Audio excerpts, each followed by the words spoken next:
Hello. It's so great to be here. I kind of feel like I'm in the lion's den talking about privacy with the big data crowd. So thank you for hearing me out. I'm here to talk about whether privacy is becoming a luxury good. Are my slides showing? Over there, okay.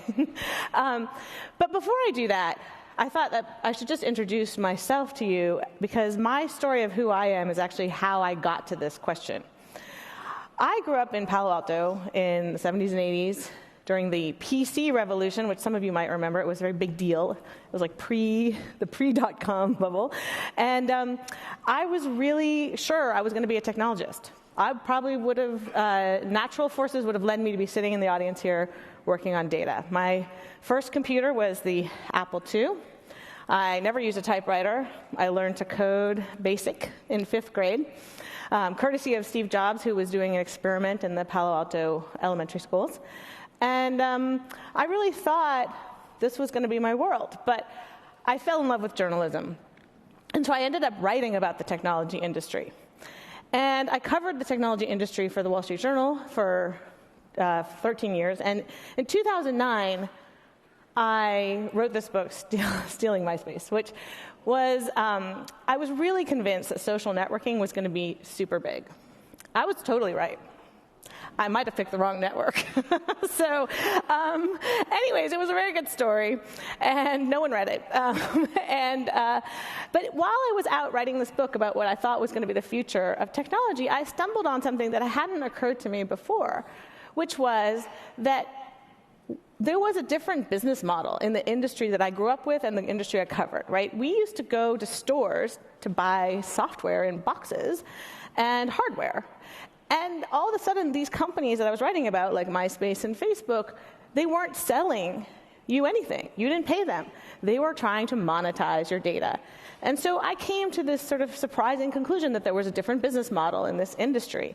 And of course, we've all sort of learned what that model is, right? If you're not paying for it, you're not the customer. You're the product being sold.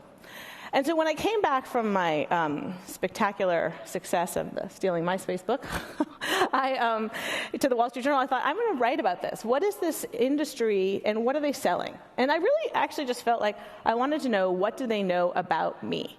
So I launched an investigative series called What They Know. And this is the day one, Web's new gold mine, Your Secrets, in 2010. And of course, I joke now that if I was going to do a series, it would be called What Don't They Know, right? And it would be a short list. It might not be a list at all. But we were sort of plowing new ground, right? So we started off with the fact that when you visited a website, there were all sorts of tracking devices, and, cookies and beacons that would follow you around. And this was our illustration of dictionary.com. If you visited 10 pages on the site, more than 200 different types of tracking devices would interact with your computer. Then we went on to apps and how they were sending information back about you, whether or not you knew about it, particularly the device ID. And some of that issue has been slightly solved by new iterations of the Google and Android operating systems. And then after a year or so of writing about this, we realized that the companies weren't the only ones in this game, right? The government was obviously in the surveillance business. So this is something we published, the Surveillance Catalog, which was when we sort of snuck into a event where companies who sell spyware and hacking tools sell to governments, and posted all the brochures online. Pre-Snowden, right, this seemed like a big deal. And, we wrote about the fact that, that there was really no rules, right? I don't know if you remember this, when Google was found placing some code in ads that would actually allow them to circumvent the Apple Safari privacy settings and install their cookies. And so they ended up paying a $22.5 million fine for that. And that is the largest fine I think anyone's ever paid for privacy. And it's worth reminding us that that was 5 hours worth of revenue for Google. And we started to look into, after 2 years of this, well, what is the impact? I mean, does it matter that they have all your data? And it turns out that it does, right? So we were surprised to find that people were getting different prices online based on their personal data. So we looked at Staples. So it turns out the Staples, and I think they're still doing it to this day, gives different prices for their office supplies based on your zip code. And they have a very good reason for it, which is they've made some calculation based on when you first visit them. They make an assessment of your IP address, make a guess about your zip code, and then they estimate how far you are from a competitor's store. So in sort of classic economical terms, it makes sense for them to offer you a slightly cheaper price if you have the option of going to an Office Max. But in reality, when you looked at the data across the nation, you also found that the people getting better prices were whiter and richer. And so we have this emerging world where you might make a choice about your data for a very legitimate reason, but find out that you're kind of coming close to something that we used to call redlining. And that's something we're going to have to think about more as it becomes easier and easier to do that. We found that Staples was by far not the only one. This is Capital One, which makes an assessment of your, they guess right away what they think your income and education level are when you come to their website and give you the card they think that you would like. And we also found, of course, that there's just personal human toll of having your data be sort of out of your control. This is Bobby Duncan, a University of Texas student who joined the queer chorus on campus, but she was not out to her family. But when she joined the Facebook group for it, she did not realize it would send an automatic update to her family. And they stopped speaking to her, and it was quite devastating. Facebook has also changed that automatic update for group joining, but name one person in this room who hasn't been surprised once by a Facebook privacy setting, right? I mean, it is very difficult for even me, who spends all my time thinking about it, to manage those settings. So given the work that I had done for 3 years on privacy, I realized I started to feel hopeless, actually. I was like, people say privacy is dead, right? This is sort of a meme. And so I decided to write another book investigating a different question, which is there any hope? Do we have any hope of protecting our privacy? And so I decided that I'm not a Luddite. I'm not going to live in a shed. But living in the modern world, could I protect my privacy? So I took a lot of different steps. I basically tried to extricate myself from all of Google's services. When I looked at how much data they had on me, it was preposterous, right? I used them for maps and email and search, and they could see me through their ad network. And so I decided that even though I felt that Google was probably still in its don't be evil phase, that it was just time for me to get my data out of their hands. It's too tempting for the government, for instance, to go there and ask for it. So I started using DuckDuckGo, which is a privacy-protecting search engine.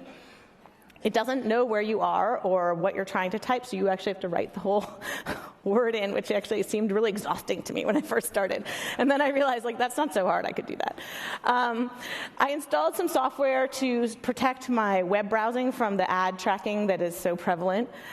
This is Disconnect. There are plenty of others, Ghostery, that work very well. I had left Gmail, but it was hard. I actually couldn't find a privacy-protecting email service. Strangely, this market hasn't arisen. I'm willing to pay for it. But I'm currently with RiseUp, which is a privacy-protecting email service in Seattle, but it is a very small collective that you have to be invited to join, and you have to declare that you are in support of their mission, which is against capitalist oppression. So I was working at the Wall Street Journal, which tagline, adventures in capitalism. But I decided I was against oppression in all forms, capitalist, not capitalist, so I joined. But it's not for everybody. Then I joined a cloud service that's encrypted, SpiderOak. And this cost me $200 a year to get what I got from Google Drive for free. But, I said I was willing to put my money where my mouth was, so I did. Then I had to deal with Facebook, right? Facebook is a pain because you can try to manage your settings, but in the end I kind of felt that I just needed to get out of Facebook. But I also needed to be existing there, because if somebody looked for me, just to exist in that world was important. So I basically unfriended everybody, including my mother, who was bummed. And I just have a page that says, I'm not here, go find me these other places. And then I also deleted my LinkedIn account, which I was worried I would never get a job again. I thought, this is serious. But since then, I actually did get a new job at ProPublica, where I'm working as an investigative journalist, and I'm very happy. So it seems like so far, fingers crossed, hasn't killed me. But there was a problem. My phone obviously is the best tracking device in the world. It sends out information to the cell phone carrier, the Google or the Android Apple operating system, to all my apps, local Wi-Fi signals, and Bluetooth signals, and I'm sure there will be more things added to this. And I can't audit that. I can't see that information as it flows. So that's where I realized I needed a fake identity. So this is Ida Tarbell. She's a journalistic heroine of mine, a muckraker from the turn of the century. She wrote the path-breaking articles about Standard Oil's abuse of its monopoly. And she really led to the strengthening of antitrust laws in this country. And so I thought, you know what, Ida can help me here. I created an identity, and I would just like to point out this is legal. As long as you don't use your fake identity for fraud, I checked with lawyers, it's okay. So I got her an address. I got her a credit card, which, was a little bit challenging, but I just told American Express, add Ida to my account, like she's my kid. So I'm responsible for her expenses, and so it's not the greatest of deceptions. American Express knows who is paying Ida's bills, but it's nice to go to a restaurant and pay with Ida, and they don't know who you are. And then I got her an Amazon account, because I thought, I'm ordering all these books about the history of the NSA, the Stasi, it's going to end me on a watch list. I'm probably on it already, but I thought, at least Ida can order a few of these books for me. And I got her a Google phone because I was feeling a little bad about Google leaving them and all that. So she had an Android phone. But the problem is that, Ida and I are not that different. We call the same people. We go to the same places. So it occurred to me after a while that my phone was still a tracking device. It's, because nowadays it's not your identity that's being tracked, it's your behavior. And my behavior was a tell. It's clearly me. So that is where I ended up at the very sad situation of placing my phone in a Faraday cage, which is a bag lined with a thin amount of metal, and it blocks all signals. And so, I had privacy, but I didn't have a phone, so that was kind of sucky. And then my final disappointment on my privacy journey was the data broker. So I don't know if you know these guys, but they're the ones who used to sell the mailing list for junk mail. But now, of course, there's so much data for them to buy. The dossiers on each of us are spectacularly large, and they buy and sell from each other, and there's no rules. So I wanted to get my name out of them, but they don't have to give me that right. There's no law saying they have to. And we're actually one of the only Western nations that doesn't have such a requirement. So of the 212 data brokers I identified, only 92 offered opt-outs. And only 13 would let me see my data. So what I saw was a very wide array of totally accurate and totally inaccurate information at the 13, and I managed to remove my data from as many as I could of the 92, but in the end, what the result was that only the bad actors have my data, right? So I still am in all the databases of the people who don't offer the best practices, so that wasn't a great outcome. So in the end, I wasn't that successful, right? I think maybe I was 50% successful, and I spent a enormous amount of money. When I added it up, it was almost $2,500 for 1 year. A phone and the cloud, and then, my shredder I threw in there, and a bunch of things, my password service. So it really was much more expensive than I thought. And I thought, oh my God, is privacy becoming a luxury good? And is that what we want for this world? And then I thought, it's not even that. It's like a crappy luxury good, because I didn't even get it, right? It's like a fake BMW, because I didn't get out of the data brokers. I can't protect my cell phone unless I don't use it. And I couldn't get my friends to do this encryption secret messages with me. My husband was like, are you kidding me? Dream on. And although my kids love it. They're like, secret messages, we're in. And I really didn't have any assurances that my tools worked, right? In the end, I could have been buying all snake oil, right? Because there's no metrics. Some of these things I could check, right? I could check if the ad tracking stuff was working, but a lot of it I couldn't check. So then I thought, I'm not really looking for privacy. I'm looking for something else. I'm looking for assurances. I want an assurance that my data is not going to be abused. I want to feel the way I feel when I get in a car. When I get in the car, I know it's dangerous. Totally know that. But I also know it has to meet some minimum safety standards, right? And that if they break those, they're going to be crying in front of Congress and paying me a lot of money in a lawsuit.